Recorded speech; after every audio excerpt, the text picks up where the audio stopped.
Hello hello, ठीक है।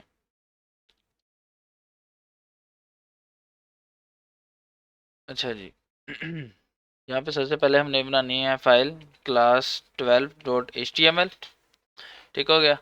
उसके बाद हमने बनानी है क्लास 12.css की फाइल। फ्लेक्स बॉक्स अब क्या है? ये मैंने इसका स्टार्टिंग कोड लिख दिया है, css क्लास 12। हाँ, क्लास 12 लिख दिया। हमारा मेन गोल ये है कि हमने इसका वेबसाइट का जो लेआउट है ना उसको सीखना है। ठीक है। फ्लेक्स बॉक्स उसके लिए यूज़ होता है और भी बहुत चीज़ों के लिए यूज़ होता है। अभी तो हम क्या कर रहे थे, हर डिव को जो है वो क्या उसको कहते हैं, डिस्प्ले इनलाइन ब्लॉक देते थे ना इनलाइन में लाने के लिए। अब हमने ये नहीं करना। हमने क्या करना है, अभी मैं यहाँ पे एक डिव बनाता हूँ। डिव, इसको क्लास दे दी पेरेंट की। ठीक हो गया। Div dot parent. इसके अंदर मैंने दो डिव्स और बना देनी है। Div dot child one. ठीक है। इसके अंदर किस लिख देता हूँ मैं, h1 देख के चाइल्ड वन। ठीक हो गया। उसके बाद मैं लिख देता हूँ यहाँ पे चाइल्ड, ओहो सॉरी, पूरी डिव, दूसरी डिव बनानी है पेरेंट के अंदर। उसके अंदर लिख देना चाइल्ड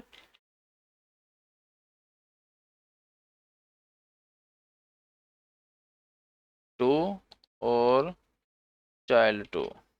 ठीक है। अब इसको हम इसका वो आउटपुट भी यहाँ पे ओपन कर लेते हैं। यहाँ पे आ गया। ठीक है। ये चाइल्ड वन और चाइल्ड टू है। इनको हम बैकग्राउंड कलर्स भी दे देते हैं CSS। पहले इसको लिंक कर लेते हैं CSS वाली फाइल को। तो मैंने लिंक किया इसको क्लास 12.css के साथ मैंने लिंक कर दिया। ठीक है। अब सबसे पहले इसका हमने वो चीज़ें देनी है जो हमने हर फाइल में देनी है। Box sizing, border box, margin 0, padding 0। ठीक है। ये इस तरह उसका जो डिफ़ॉल्ट मार्जिन पैडिंग ख़त्म हो गया। अब देखो, डॉट चाइल्ड वन को मैं बैकग्राउंड कलर देता हूँ ताकि आपको हमें पता लगे कि कितना कितनी इसकी है। देनी हुआ डॉट चाइल्ड वन एलिस ब्लू की जगह थोड़ा सा ज़्यादा ब्लू दे देते हैं। ठीक है। ये हो गया।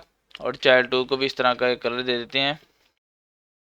चाइल्ड टू को हम दे देते हैं यही कलर येलो में। ठीक है। ये देखो, ये दो डिव्स के अंदर ये h1 पड़ा हुआ है। ठीक है। अब फ्लेक्स बॉक्स क्या है, मैं जाता हूँ, मैं देता हूँ पेरेंट को क्लास देता हूँ डॉट पेरेंट की क्लास दी है। इसको मैंने प्रॉपर्टी देनी है डिस्प्ले की। लेकिन अब मैंने फिलहाल जो पेरेंट है वो है ब्लॉक। ठीक है। उसके अंदर दो डिव्स हैं, वो भी ब्लॉक हैं। एक है चाइल्ड वन, एक है चाइल्ड टू। ठीक है। मैं इसको देता हूँ डिस्प्ले फ्लेक्स। फ्लेक्स के क्या क्या होना है कि उसने उसके अंदर जो जितनी भी डिव्स पड़ी हैं उनको एक लाइन में ला के रख देना है और सिर्फ उतना ही जगह घेरेगी बाय डिफॉल्ट जितनी इसकी जितना इसके अंदर कंटेंट है। ठीक है। ये आप देखो, चाइल्ड वन भी इधर आ गया, चाइल्ड टू भी। अगर मैं यहाँ पे ज़्यादा भी चाइल्ड बना दूंगा, दोबारा इनको कॉपी पेस्ट कर देता हूँ, ये देखो वो उसी लाइन में रहेंगी। बेशक अगर लाइन ये स्क्रीन ख़त्म भी हो गई है ना, इसने स्क्रीन के आगे जाते रहना है। ठीक है। उसको फिक्स करने का अलग तरीका है, वो बताता हूँ। फिलहाल हमने इस पे गौर करना है। ठीक हो गया। चाइल्ड वन और चाइल्ड टू। अब इसकी कुछ प्रॉपर्टीज़ हैं। ठीक है। अगर इसमें एक फ़ायदा तो ये है कि वो जो आप विड्थ 50% और विड्थ 49% देते थे ना, वो नहीं अब देनी पड़नी। अब इनको दोनों को विड्थ दे के देखते हैं। विड्थ 50%, चाइल्ड वन की 50% होगी। ठीक है। दूसरी की भी विड्थ 50%। ठीक है। उसकी भी 50%, पूरी पूरी 50% होगी। हमें वो नहीं देना पड़े जो हम पहले 1% कम दे रहे थे ना, उसका हमने अब नहीं दिया। ठीक है। ये एक चीज़ हो गई। बल्कि मैं जो पेरेंट है उसको एक बॉर्डर भी दे दूं ताकि पता लगे कि पेरेंट कहाँ तक है। Border 1 pixel solid red. ठीक है। ये दिया है। वो आप देख सकते हो कि बॉर्डर भी वो वहाँ पे आ रहा है यहाँ पे। ठीक हो गया। ये देखो, चाइल्ड वन है, चाइल्ड टू है। अब यहाँ पे मैं किसी एक डिव का डाटा बढ़ा देता हूँ। इसके अंदर मैं कुछ चीज़ लिख देता हूँ लोरेम इप्सम करके। ये देखो, अब उसकी जो हाइट बढ़ी है ना, इस वाले की हाइट बढ़ी तो इसकी अपने आप बढ़ गई है। ठीक है। हालांकि इसमें कंटेंट इतना है लेकिन इसकी अपने आप बढ़ गई है बाय डिफॉल्ट अगर होगा। ठीक हो गया। ये है।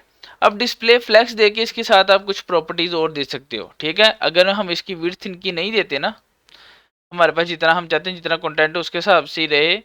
और डिस्प्ले फ्लैक्स, अच्छा इसके अंदर कंटेंट ज़्यादा हो गया इसलिए विड्थ 50% देने की बजाय हम इनको विड्थ देते हैं 20% ठीक है, इतनी। ठीक है, अब ये दो डिव्स हैं, इनके अंदर डाटा पड़ा है, ठीक है, लेकिन हम चाह रहे हैं कि ये है ना दोनों जुड़ी ना हो साथ, ये एक यहाँ पे रहे, एक फुल राइट पे चले जाए, ठीक है। तो हम क्या करेंगे, जस्टिफाई कंटेंट, ठीक है, ये पहले अगर डिस्प्ले फ्लैक्स दिया होगा तब ही ये यूज होनी है, ठीक है।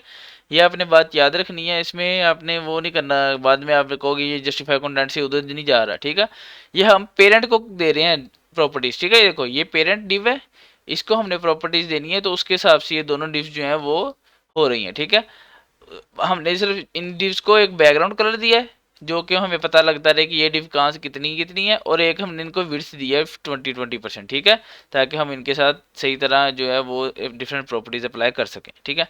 जस्टिफाई कंटेंट की अब 5-6 प्रॉपर्टीज हैं, ठीक है। सबसे पहले जस्टिफाई कंटेंट, अगर हम चाहते हैं कि ये वाली डिव यहाँ पे रहे, दूसरी वाली डिव इस वाली कॉर्नर पे चले जाए, तो हमने क्या देना है, स्पेस बिटवीन, ठीक है, मतलब कि उनके दरमियान में स्पेस आ जाए। ये देखो वो खुद ब खुद उधर चला गया, अब ये आपको मार्जिन मुर्जिन देने की जरूरत नहीं पड़ी, कुछ भी नहीं, ठीक है। आपने क्या किया कि जस्टिफाई कंटेंट स्पेस बिटवीन दिया, उनके दरमियान में जितनी मैक्सिमम स्पेस हो सकती थी उतनी आ गई है, ठीक है। अगर आप चाहते हो कि ये दोनों सेंटर में आए, तब क्या करोगे, पहले तो आपको बताया था ना एक सेंटर में कैसे लेके आनी है, अब दोनों सेंटर में, तब हमने करनी है सेंटर, जस्टिफाई कंटेंट सेंटर, वो दोनों जो डिव्स हैं वो बिल्कुल सेंटर में आ गई, ठीक हो गया। इसी तरह अगर हम चाह रहे हैं कि दोनों डिव्स इस तरफ राइट साइड पे आ जाएं, तो जस्टिफाई कंटेंट फ्लैक्स एंड, ठीक है, मतलब कि फ्लैक्स के एंड पे, तो वो उधर चलेगी। जो बाय डिफॉल्ट होता है वो होता है फ्लैक्स स्टार्ट, जो हमने कोई प्रॉपर्टी नहीं दी थी जस्टिफाई की, तब आ रहा था, तो ये यहाँ पे आ गई, ठीक है। अब और भी हैं, वो है display justify content space around, मतलब कि उनके इर्द गिर्द स्पेस आ जाएगी दोनों तरफ, ये नहीं कि सिर्फ इधर, ठीक है। अब ये देखो इसके भी इस तरफ इतनी स्पेस आ गई जितनी मतलब कि हो सकती थी मैक्सिमम, इतनी ही इस तरफ आ गई, फिर इसके भी इतनी इस तरफ और इसकी इतनी इस तरफ, ठीक है। मतलब कि उनके इर्द गिर्द भी दोनों तरफ स्पेस आ गई, ठीक है। एक है स्पेस इवनली, इसका क्या है कि हर तरफ बराबर स्पेस, जितनी यार इसके लेफ्ट में है उतनी इन दोनों के दरमियान में है, उतनी इसके राइट में है, ठीक है। ये थी जस्टिफाई कंटेंट, मतलब कि इस कंटेंट को हमने किस तरफ लेके जाना है, लेफ्ट पे, राइट पे, सेंटर पे, या बराबर स्पेस हो, या फिर मैं इनकी सारी एक दफा ना लिख देता हूँ यहाँ पे, जस्टिफाई कंटेंट, इनको मैं कमेंट कर देता हूँ। सबसे पहले सेंटर, तो वो सेंटर में आ गए दोनों डिव्स, ठीक है। उसके बाद जस्टिफाई कंटेंट स्पेस इवनली, तो ये दोनों स्पेस इनके दरमियान में हर तरफ जो है स्पेस बराबर हो गई है, ठीक है। अब ये देखो ये वाली भी, ये वाली भी, ये वाली भी बराबर स्पेसिस हैं, ठीक है। उसके बाद आ गया जी जस्टिफाई कंटेंट स्पेस बिटवीन, ठीक है। तो मतलब कि उनके दरमियान में जो मैक्सिमम स्पेस होगी वो आ जाएगी, ठीक है, दोनों एक एक कॉर्नर पे चले जाएंगे। उसके बाद आ जाएगा जी जस्टिफाई कंटेंट स्पेस अराउंड, ठीक है। उसके साथ क्या होगा कि उनके इर्द गिर्द स्पेस आ जाएगी एक, उनके जितनी इसके लेफ्ट में है उतनी इसके राइट में है, ठीक है।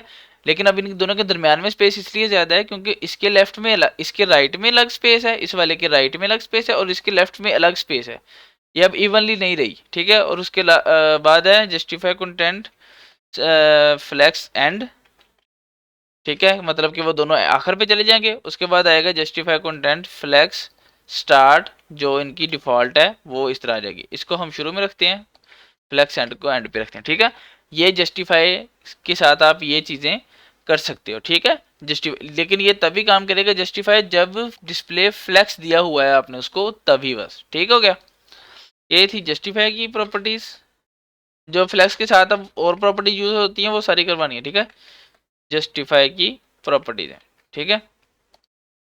अब है कि इसका जो कंटेंट है, ये देखो ये वाला कंटेंट ज्यादा है, ये वाला कम है, ठीक है। अब आप चाहते हो कि ये दोनों एक दूसरे के सेंटर में आए, तो वो कैसे आ सकता है, ठीक है, वो अभी हम करके देखते हैं, एक मिनट बस।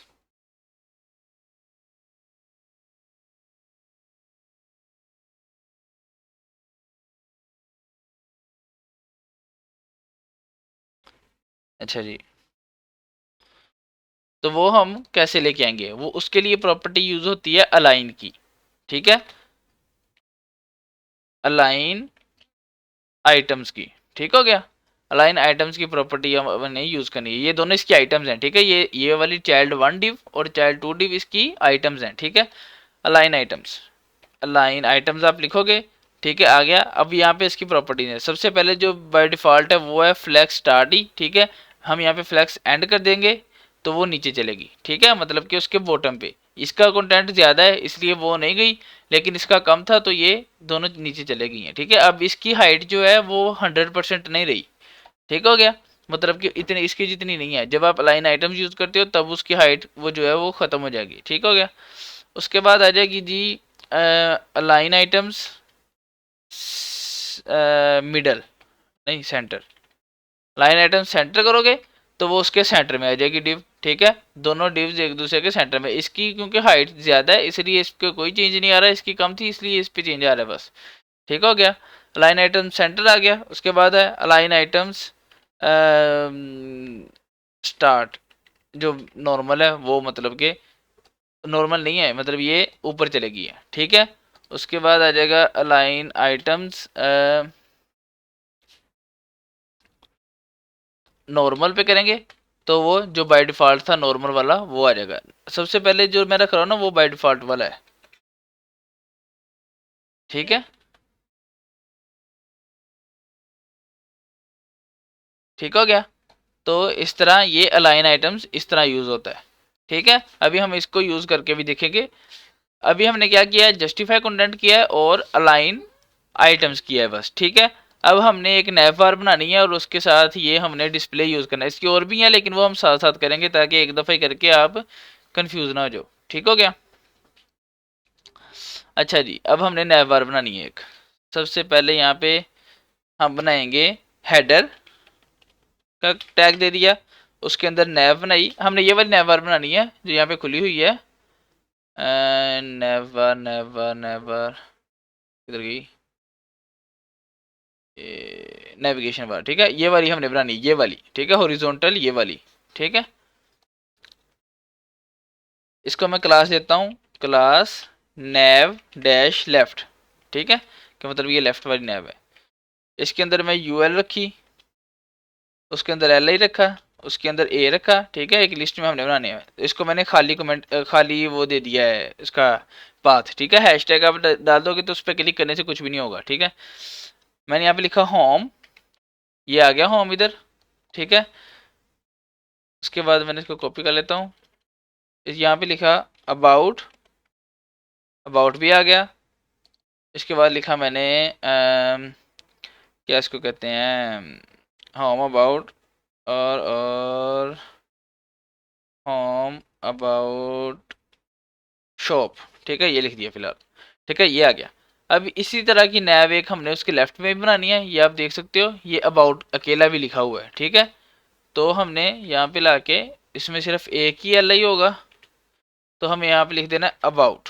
ठीक हो गया, ये आ गया अबाउट भी। फिलहाल ये इस तरह की नैव है। ठीक है, अब हमने इसको हमने क्लास देते हैं नैव राइट। ठीक है, क्योंकि ये राइट राइट साइड पे है इसलिए। अब हमने क्या करना है, सबसे पहले इनको वो करना है कि ये तीनों जो हैं वो लेफ्ट में रह जाएं और ये वाला अबाउट जो है वो राइट में चल जाए। तो हमने क्या करना है, इस हेडर को, इसके अंदर दोनों नैव पड़ी है ना, ये वाली लेफ्ट वाली नैव और राइट वाली। ठीक है, अब हमने ये फ्लैक्स से करना है। आपने भी जो कल करके लाना है ना वो फ्लैक्स से करना है, फ्लैक्स करके लेके आना है। उसमें डिस्प्ले इनलाइन ब्लॉक नहीं यूज करना बिल्कुल भी, नेविगेशन बार। अच्छा, सबसे पहले हमने देना है हेडर को। हेडर को हमने दिया सबसे पहले बैकग्राउंड कलर।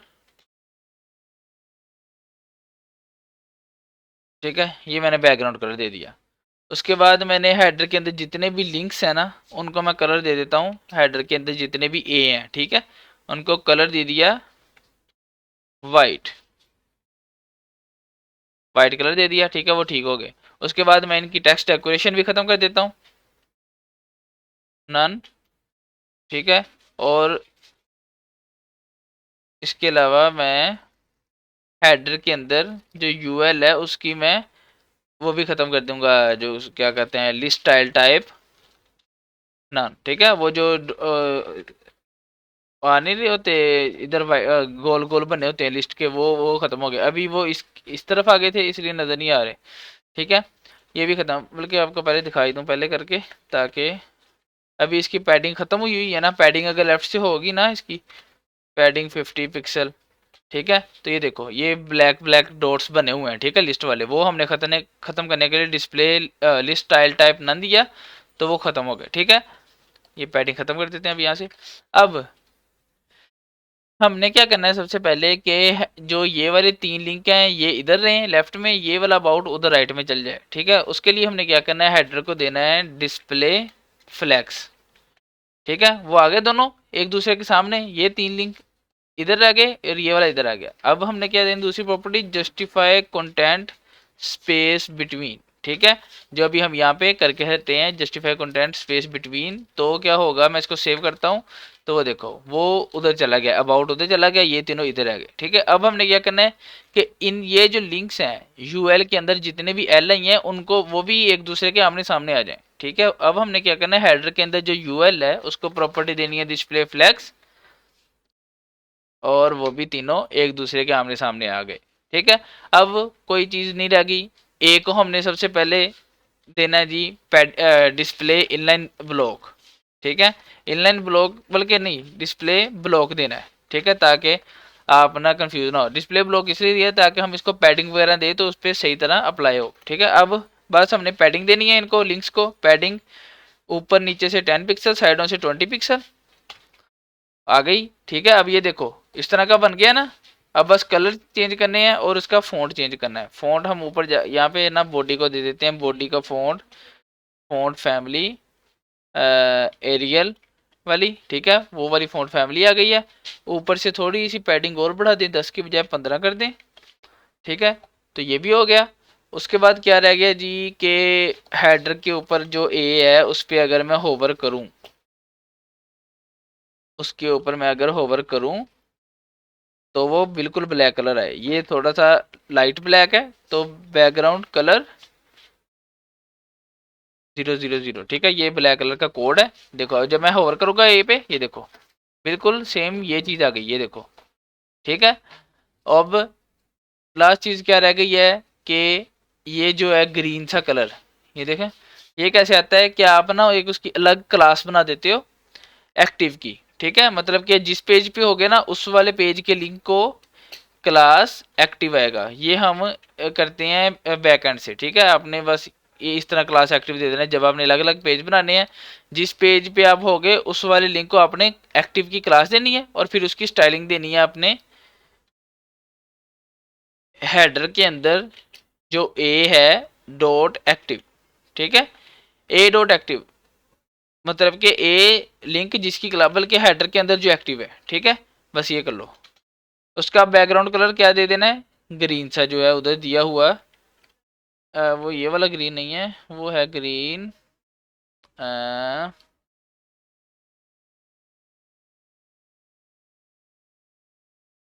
ये वाला तो ग्रीन नहीं, वो यहाँ से कलर उठा ही लाते हैं, ये वाला ना। अच्छा जी, ये कलर है। ठीक है, ये उन्होंने वहाँ पे दिया हुआ है, उन्होंने वहाँ से उनका ही उठा लिया है। हम यहाँ पे आके अपना कलर जो है इसको यहाँ पे कलर दे दिया, तो ये उधर ग्रीन वो वाला कलर हो, ये देखो। ठीक है, हो गया सारा। अब इसको मैं इंपॉर्टेंट भी दे देता हूँ, ये देखो अभी मैं इस पे लेके जाता हूँ ना, तो इस पे ये इसको भी ब्लैक करी जा रहा है, जो एक्टिव है उसको भी। हालांकि हम चाहते हैं जो बाकी है ना सिर्फ वो एक्टिव वो ब्लैक हो। ये देखो अभी इस पे मैं लेके जाता हूँ, इसको नहीं करता। ठीक है, ये जो उन्होंने बनाया है ना उस पर मैं लेके जा रहा हूँ, लेकिन उसको ब्लैक नहीं कर रहा, हमारे वाले में कर रहा है। तो उसको ओवरकम करने के लिए हमने क्या करना है, इसको दे देना है इम्पोर्टेंट का आगे कीवर्ड। इसका क्या मतलब होता है कि ये जरूरी है। ठीक है, यही रहे। ठीक है, अब मैं इसको लेके जा रहा हूँ इसके ऊपर, तो वो ग्रीन ही है क्योंकि हमने उस पर इम्पोर्टेंट का दिया है, तो ये इस वाली प्रॉपर्टी को ओवरकम कर गया। ठीक है, तो ये हमने इस तरह नैवबार डिस्प्ले फ्लेक्स वाली प्रॉपर्टी के का यूज करते हुए इस तरह बना लिया। ठीक है, अब आपने भी कल इस तरह एक नैवबार बनाकर लेके आना है। ठीक है, और उसमें सिर्फ डिस्प्ले फ्लैक्स यूज हुआ, हमने सिर्फ इतनी लाइन से एक नैवबार बना लिया। ठीक है, हम डिस्प्ले फ्लैक्स की अब 3-4 क्लासेस होनी है क्योंकि ये बहुत ज़रूरी है। ठीक है, इससे आपने है ना कह लो कि आप पूरी वेबसाइट एक सही तरह बना सकते हो। ठीक है, तो अभी मतलब आपको मैं ये बस एक एग्जांपल अभी दे देता हूँ। ये नैव बार बनाया ना, समझो अब हमने नीचे बॉडी बनानी है उसकी, यहाँ पे मेन कंटेंट है इतना, ठीक है, और इस वाले हिस्से में साइड बार है। ठीक है, तो वो हमने कैसे करना है, अभी हमने नीचे गए, हमने यहाँ पे दो वो बनानी है। पहले हमने मेन रखा, मेन का टैग है, उसके अंदर हमने रखा सेक्शन। ठीक है, उसके अंदर हमने लिख दिया H1 मेन कंटेंट। ठीक है, और एक रख दी असाइड, आपको याद होगा उसके अंदर मैंने रख दिया H1 साइड साइड बार। ठीक है, ये देखो मेन कंटेंट आ गया, साइड बार आ गया। ठीक है, हमने इस तरह का इसका कंटेंट बनाना है, ए पूरी इस तरह का। ठीक है, इतना मेन हो, 80% विड्थ और 20% या 10% कह लो वो साइड बार हो। ठीक है, तो हमने इसको उठा के यहाँ पे रख देते अभी। ठीक है, सबसे पहले मैं सेक्शन को जाके बैकग्राउंड कलर देता हूँ,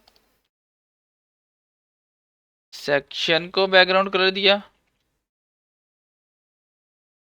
हल्का सा कोई देते हैं, ये दे दिया, पता नहीं नज़र आ रहा है कि नहीं, थोड़ा सा और मैं इसको डार्क कर देता हूँ ये। ठीक है, ये टी जैसा कलर आ गया। इसी तरह मैं साइड को भी बैकग्राउंड कलर दे देता हूँ। ये बस मैं आपको दिखाने लगा हूँ कि इसका क्या यूज़ है। ठीक है, साइड को मैंने बैकग्राउंड कलर दिया तो मैंने ये एक्वामरीन दे दिया। ठीक है, ये दो कलर हैं। अब इनकी मैं जो मेन है ना, मेन उसको मैं हाइट देता हूँ पहले, ताकि है ना थोड़ा सा ये लंबा हो जाए। इसके अंदर कंटेंट तो अभी नहीं है इतना, लेकिन ये नीचे तक आ जाए। तो मैं इसको हाइट दे देता हूँ 500 पिक्सल। ठीक है, ये इसको, और इसको मैं बॉर्डर भी दे देता हूँ ताकि हमें पता लगता रहे कि ये कितना का है। बॉर्डर 1 पिक्सल सॉलिड और रेड। ठीक है, ये देखो ये 500 पिक्सल थी तो इतने आ गया। अब मैंने इसको देना है डिस्प्ले फ्लैक्स, डिस्प्ले फ्लैक्स। ठीक है, ये देखो डिस्प्ले फ्लैक्स दिया ना, तो वो जितना जितना कंटेंट था उसके हिसाब से उसने उतनी उतनी जगह ले ली, और पूरा जो पेरेंट डिव थी इन दोनों की उतनी उतनी हाइट उन्होंने खुद ब खुद ले लिया। ठीक है, अब हमने बस क्या करना है, सेक्शन को विड्थ देनी है, विड्थ, सेक्शन को विड्थ दी 80%। ठीक है, और साइड को विड्थ दी 20%। ये देखो ये आपका उस तरह का जो है वो थोड़ा सा लेआउट बन गया है। वो हमने सेक्शन साइड बार इधर रखा है, मेन कंटेंट इधर रखा है। हमने अगर इनको इधर उधर करना है तो इसको उठा के सेक्शन से बस पहले रख देंगे, तो ये इस तरह बिल्कुल ये वाला लेआउट बन गया। ठीक है, इधर साइड आ जाएगा, इधर जो है वो मेन मेन कंटेंट आ जाएगा। ठीक है, ये देखो बिल्कुल उसी तरह का ये ऐसे बन गया। ऊपर नैव बार भी आ गई है। ठीक है, तो ये इस तरह आपको डिस्प्ले जो फ्लैक्स है वो इस तरह आपको हेल्प आउट करता है अगर आपने पूरी वेबसाइट का कंटेंट बनाना है। ठीक है, तो इस अब आप लोगों ने ये कल बना के लाना है। ठीक है, ये वाला नैव बार बना के लाना और इस तरह का एक लेआउट भी बना के लेना है, लेकिन सिर्फ डिस्प्ले फ्लैक्स के साथ। ये मैं बार बार बता रहा हूँ, अगर आपने ये वीडियो देखते हुए काम कर रहे हो, साथ साथ आपने डिस्प्ले इनलाइन ब्लॉक यूज़ कर लिए पहले, तो वो ख़त्म करो और पूरा डिस्प्ले फ्लैक्स जो है वो उसके साथ दोबारा ये वाला बनाओ के लाओ। ठीक है, क्योंकि वीडियो में सारा मैंने बताया हुआ है, तो कोई मुश्किल नहीं आनी चाहिए। ठीक हो गया, इस तरह हम डिस्प्ले फ्लैक्स यूज़ करते हो। हमने नैवबार भी बना लिया, हमने जो है वो पेज का लेआउट भी बना लिया है। ठीक है, इसके नीचे एक फूटर आता है, उसके अंदर बस टेक्स्ट वुक्स्ट होता है थोड़ा बहुत, तो वो इस तरह हम कर लेंगे। ठीक है, डिस्प्ले फ्लैक्स की अभी बहुत चीज़ें पड़ी हैं, अभी जो हमने 3 की हैं अपने उनको यूज़ करते हुए ये बना के लेके आना है। ठीक हो गया, चलो अभी के लिए इतना ही है, बाकी हम अब कल करेंगे। अभी डिस्प्ले फ्लैक्स ही हमने सही तरह करना है, क्योंकि इसकी ये बहुत ज़्यादा है ना, इसका कह लो कि स्कोप है। ठीक है, मैंने खुद लेट किया था, लेकिन अगर मैं जल्दी कर लेता तो काफ़ी कुछ इसका ना हम कर लेंगे। हाँ, कल होनी है क्लास। ठीक हो गया, चलो, अल्लाह हाफिज़।